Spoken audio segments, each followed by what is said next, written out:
Sir काय सांगणार आहे, मानखुर्द खड्ड्यामध्ये का खड्ड्यामध्ये मानखुर्द आहे? आज मनसेचे सर्व मनसैनिकांनी उपोषण केलेलं आहे खड्ड्यामध्ये, काय सांग?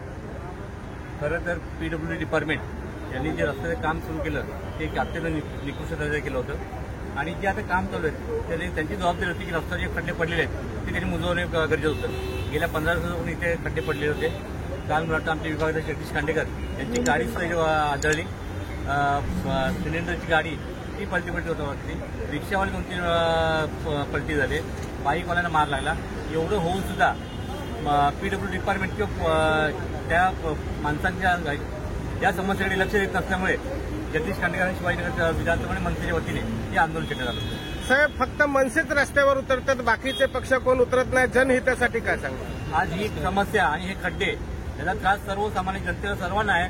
सर्व पक्षांच्या लोकांना खड्डे येते, परंतु फक्त आणि फक्त मनसेचे कार्यकर्ते या आवाज उचलतात. राजसाहेबांची शिकवण आहे, इथे अन्याय दिसेल तिथे लात मारली पाहिजे आणि आम्हाला शिकवण राजसाहेबांची. आज खड्ड्यामध्ये महाराष्ट्र नवनिर्माण सेना मानखुर्द छत्रपती शिवाजीनगर विधानसभा आहे.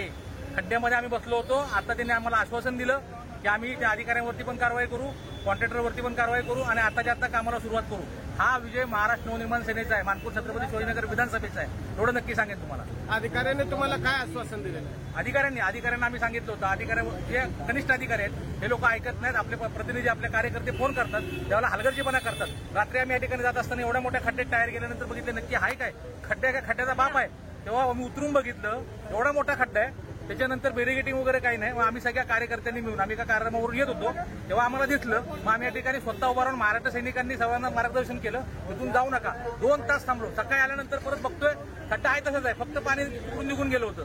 पुन्हा आम्ही थांबलो. मग अधिकाऱ्यांकडून उत्तर भेटलं नाही म्हणून जोपर्यंत डेप्युटी येत नाही, अधिकारी येत नाही, तोपर्यंत आम्ही खड्ड्यातून उठणार नाही. तेव्हा ते आले, त्यांनी आश्वासन दिले. कामाला तुम्ही बघत असाल सुरुवात आता होते. ही मनसेची जीत आहे. महिलांच्या वतीने म्हणजे नेहमीच राजसाहेबांची शिकवण आहे. आमच्या महाराष्ट्र नवनिर्माण सेनेच्या सर्व पदाधिकारी, विभागाध्यक्षापासून गटाध्यक्षापर्यंत, शाखाध्यक्ष, उपशाखाध्यक्ष सगळे इथे जमा आहेत. आणि नेहमीच असं नाहीये की आज इथे खड्डा दिसलाय. आमचे जे मनसेचे सगळे महाराष्ट्र सैनिक आहेत त्यांचं नेहमीच प्रत्येक विभागातल्या कार्यकर्त्यांचं प्रत्येक रोडवरती लक्ष आहे. पावसाळा आला म्हणजे फक्त मनसेलाच हा उपक्रम आहे की कोणत्या रस्त्यावरती कुठे किती खड्डे पडले. आणि आता इथे माझे सहकारी आहेत, जगदीश खांडेकर आहेत, रवी गवसाहेब यांनी खूप दिवसापासून अत्यंत बारकाईने प्रत्येक खड्डा कुठे आहे आणि इथे पीडब्ल्यू वाल्यांना कसं बोलवून घ्यायचं आणि प्रयत्न करून खड्डे भरून लोकांना चांगला रस्ता कसा देता येईल याच्याकडे त्यांचा प्रयत्न असतो. आणि इथे मनसेची खूप मोठी जीत आहे. याच्यामध्ये महिला सेनाही त्यांच्या बरोबरीने उभी आहे.